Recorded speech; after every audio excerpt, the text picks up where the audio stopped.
Welcome to CEOs Solve the Darndest Things, a video and podcast series of interviews with CEOs, hosted by the partners of the Resolve firm.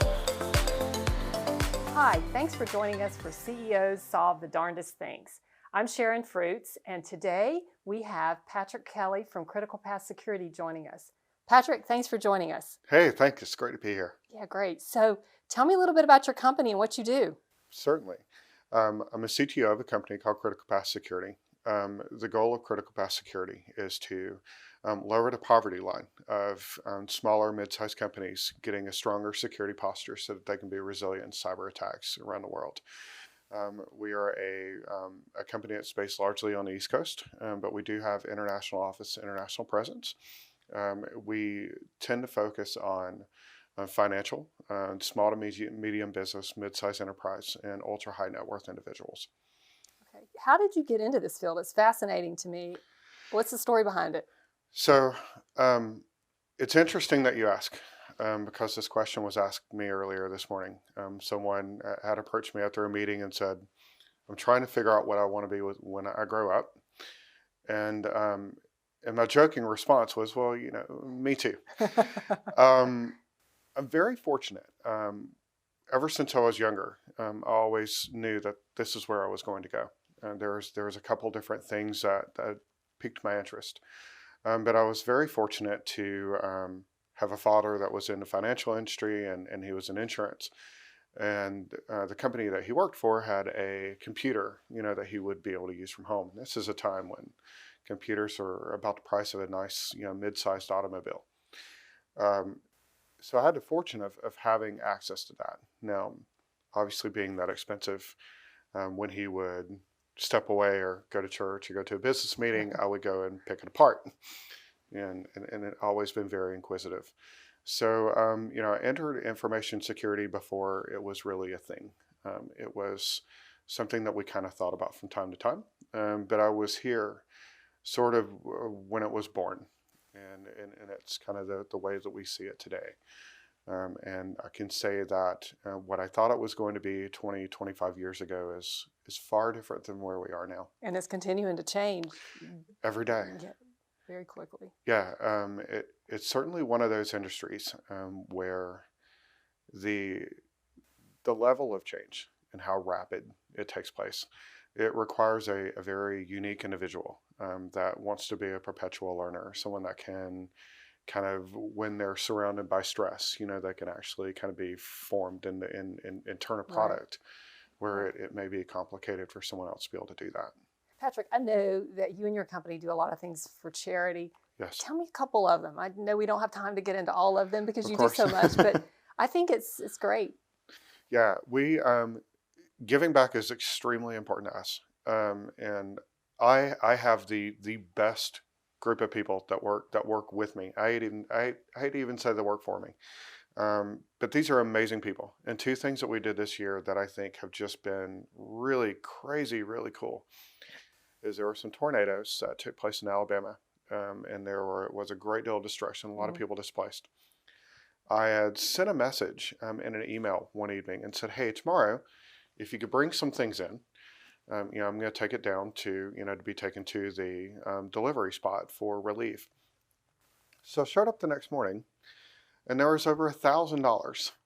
Now, understanding that they're roughly 10, 12 people at the time that worked at the company. We were small. So the next day, when I came in at 8 o'clock in the morning, there was over $1,000 worth of aid and supplies sitting in the floor, ready to be loaded. As the day progressed, they reached out. Because of their effort, these people that work for me, I just sent a message. We filled 2 pickup trucks full. We're talking strap it down because it was coming out on the interstate. That's awesome. And took it down to release them. So really impressive. We're also very excited to work with a foster agency called Goshen Valley. Right. So seeing what they did, and kind of saying, okay, we'll raise the bar. I reached out to them. I challenged them if they would help me, bring some things together for Christmas for foster families. And they delivered in a big way. They went to the Amazon shopping list for Goshen Valley and bought everything but I believe 3 items for the entire foster organization. That is awesome. All the That's great. homes, all the children, where the adults needed things. So when I say I have a really incredible group of people, filled pickup trucks for people they didn't know, and then made Christmas for homes. And these are just from me saying, hey, like we can do something bigger than cybersecurity. That's awesome.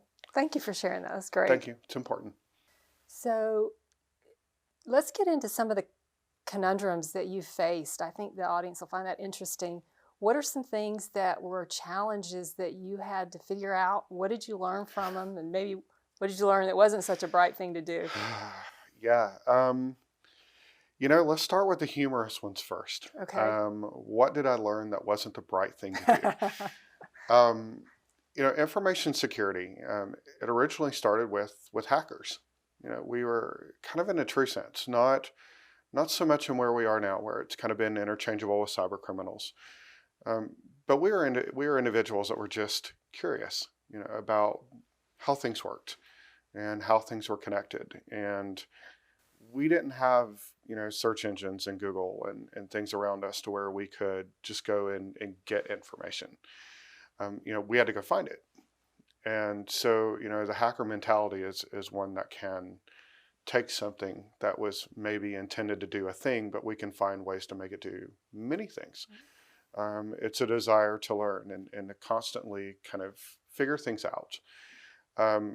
And so, we started that way. It wasn't kind of where we are today in the shirts and the ties. Most of us didn't really begin in that business in that way.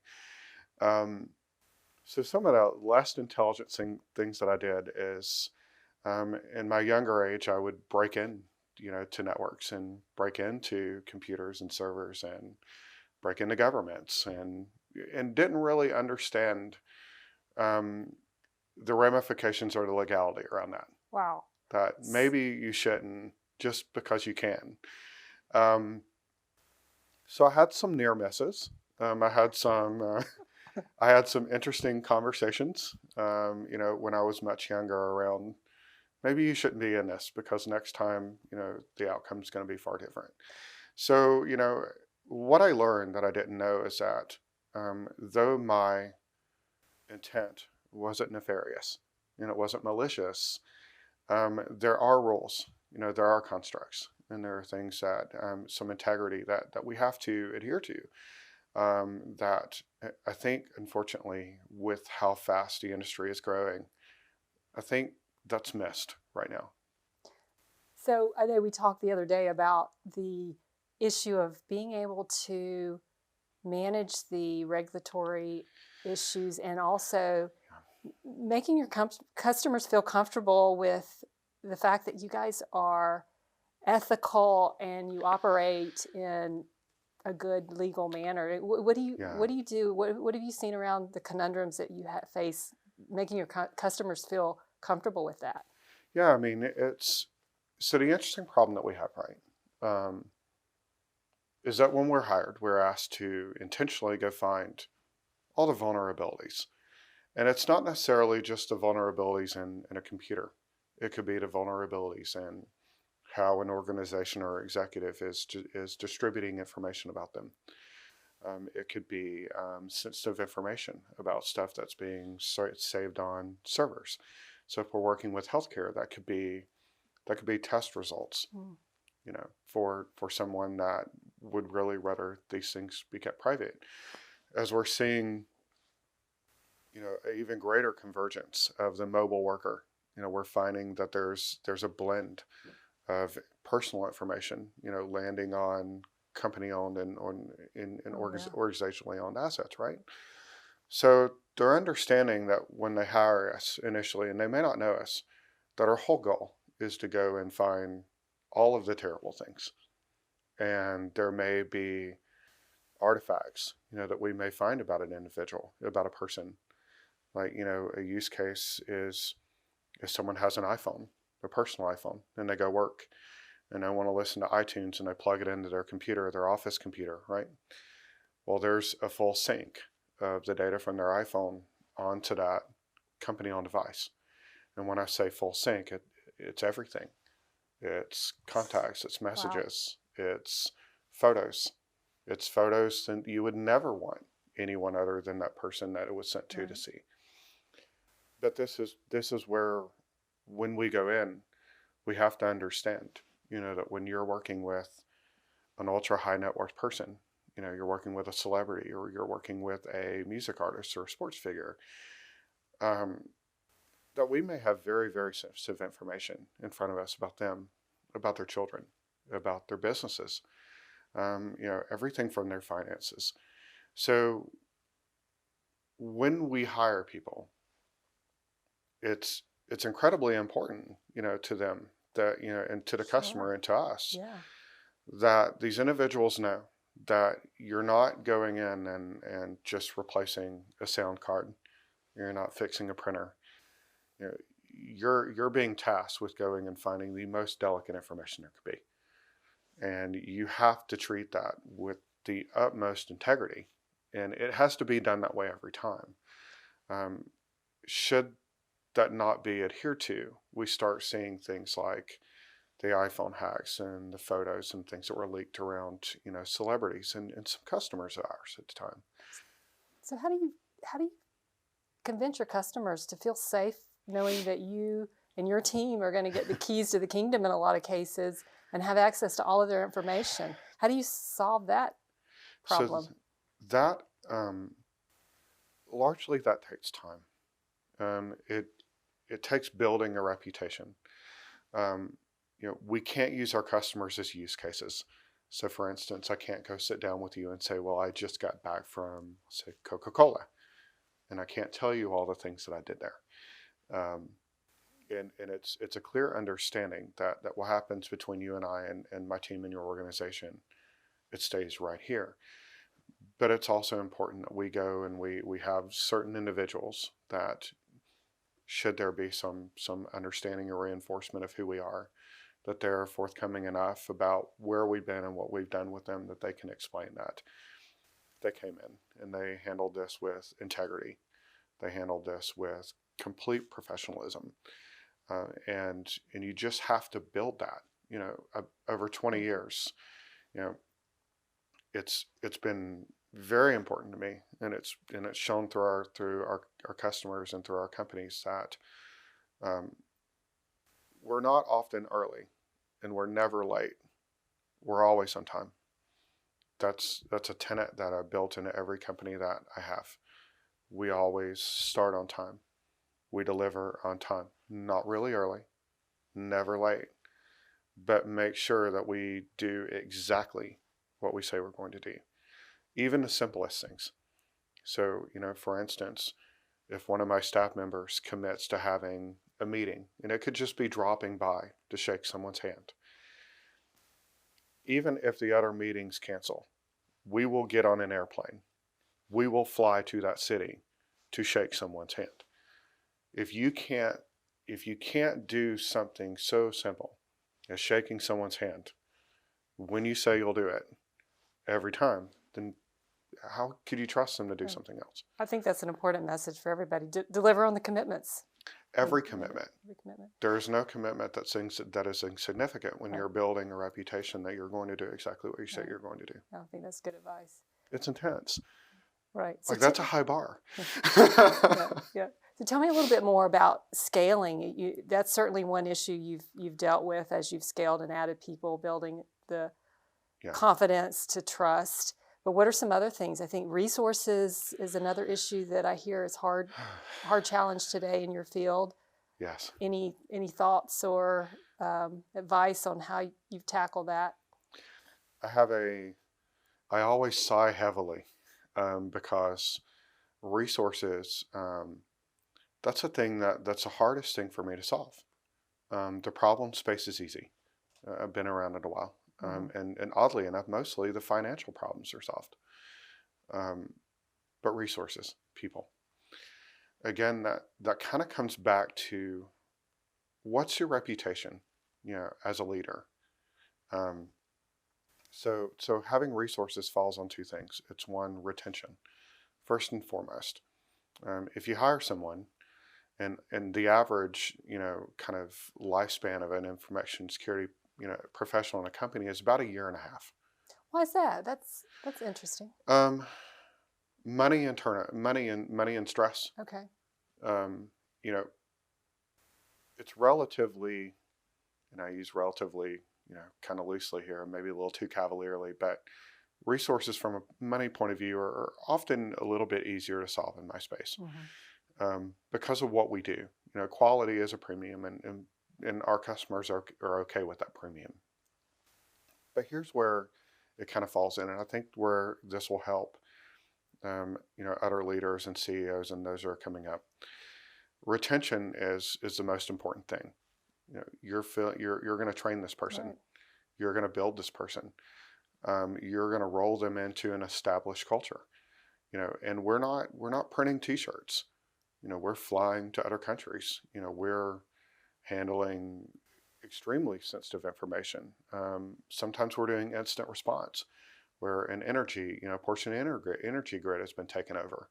We're pushing cyber criminals out, and we're worried about loss of life, and we're worried about the things that are going to take place as we move through that process. So if you take the time to build that person, and you get that person into your culture, and they're working, and they're that person that I like to call them force magnifiers, right? Mm-hmm. These are people that when you bring them in, they bring out just amazing things from those around them. Like they've got that chemistry that they work really well.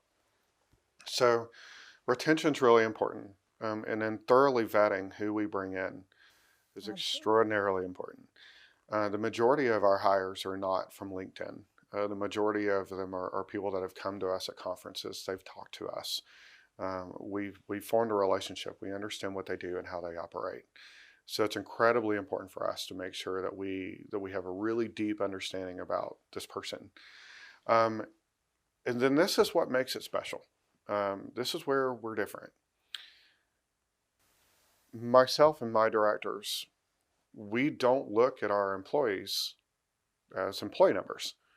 We just don't feel that way about it. We understand that they're going to come to us.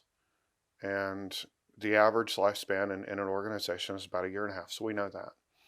We hope it's longer. But we look at it as an employee as a thing where they're trusting us, when they come to us, that we are going to build them, and we're going to keep their interests in mind, that we're going to build a progression in our company with them that matches their personal goals and their progress and their right. So we always look at these individuals as their own loan, and should they return back to the work, back to the job market, should they feel that they need to go do something different, did we return them better than we received them? Did we take the time to prepare them? Should they stay here or should they go somewhere else? Because that means the world. Absolutely. Like if you take the time to do that, most of the time, if you actually walk through that and you live that, you get people certified, and you make sure that they take their vacations, and you make sure that your open door policy isn't that you can come through my open door, but my door's open because I'm going to walk out of it and I'm going to come to you.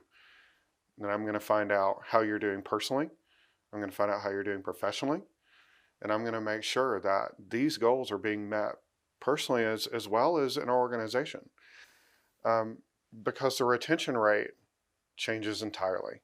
And it doesn't take a lot to do that. Right. You just have to actually walk out and treat someone like they're a human being instead of... I agree. Yeah. I want to pause for a minute, and I want to recap a few things that you mentioned. I think it's so important. A couple of things. One, the time you spend with your employees, getting to know them, like you said, you don't treat them as a number. I think that is so critical.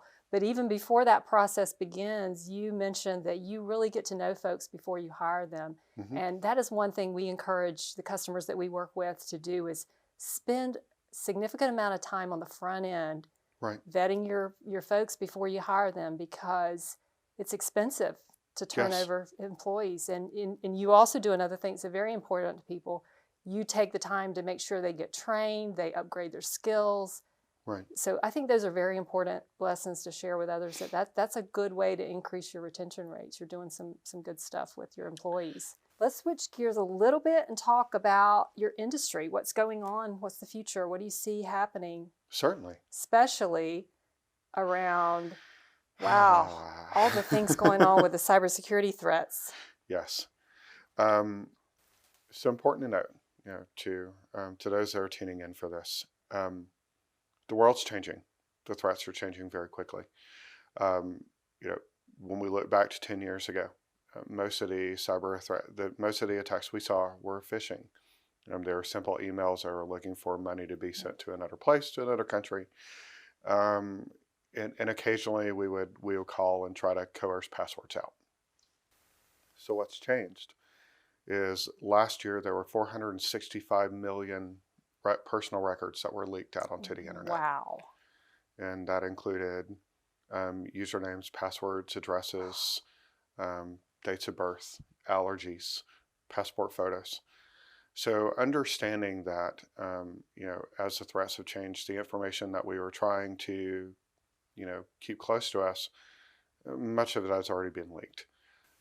At an average, at a typical conference that I'll speak at, at least 95% of people in the room have had records leaked about them. So that's changed. And the attacks and the threats used to be more around harvesting, small bits of money from people here and there, or getting access to something. Never did we think 20 years ago, maybe outside of Matthew Broderick and Word Games, that we were actually going to see war games. So in 2019 and then in 2020, we've actually seen the first declarations of cyber war, to where we are witnessing countries leverage asymmetrical warfare.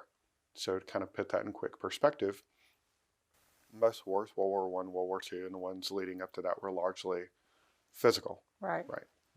Planes, boots, things like that. War is now asymmetrical, and the funding of war has changed as well. So a company like, Iran, since at the time we're talking, that's the situation we're in now, they have robust, cyber capabilities that are on par with most countries in the world.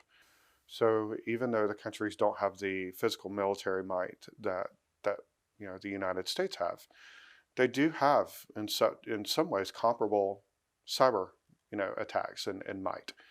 So we're going to start seeing things that really make a difference from a cyber security point of view. Attacks on infrastructure, as we've seen power grids taken offline, countries' power grids taken offline, healthcare taken offline. We worked half a dozen cases this year with the FBI around nation-state actors that are breaking into countries. So we're going to see a lot of that. Now the other side comes to, I thought we had sanctions that would prevent money from coming into the country that would fuel these things. That's where ransomware comes in. So most organizations and companies don't really believe that they have a stake in a war.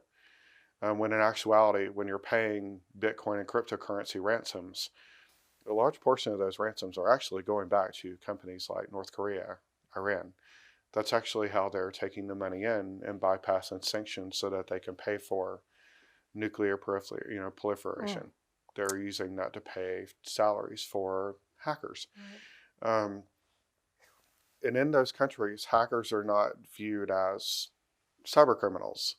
They're like the Derek Jeter, Rihanna's of our world. They're looked at totally different. They're treated differently. So companies need to understand that as these threats change, that these ransomware attacks actually are being used to fund these things. And we can look at war in conventional means, but war's not going to be conventional as we go forward. That sounds like that's really some scary stuff. If you It dial keeps that, you awake. Right, it does. I can imagine. So you have to keep your company prepared to help deal with that.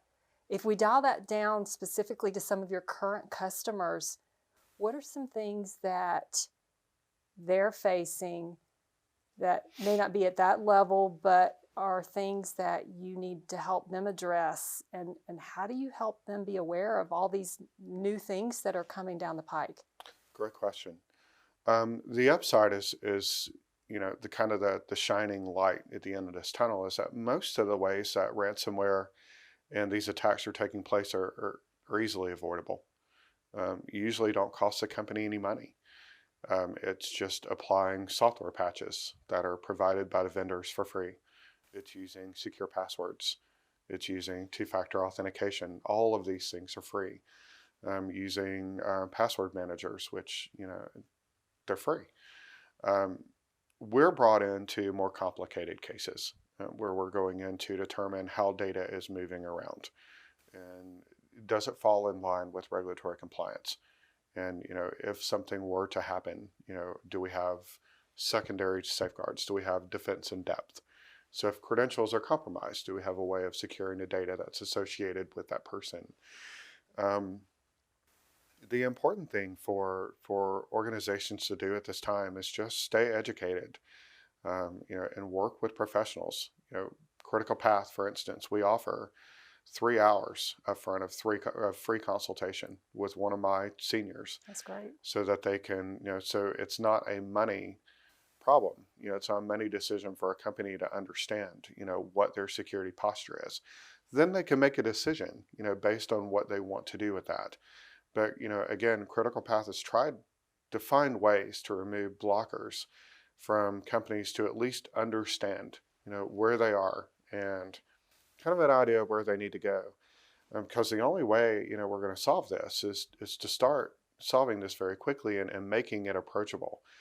And security companies, I challenge them, my competitors, my co-opetition out there to raise that bar, to reach out to these companies and to try to move things forward, because we all have a vested interest in the power staying on and being able to drive down streets and have water and have food and have gas.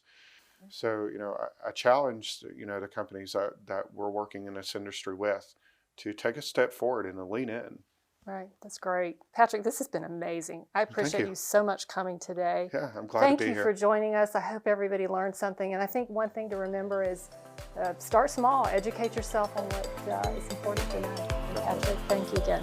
Good to be here.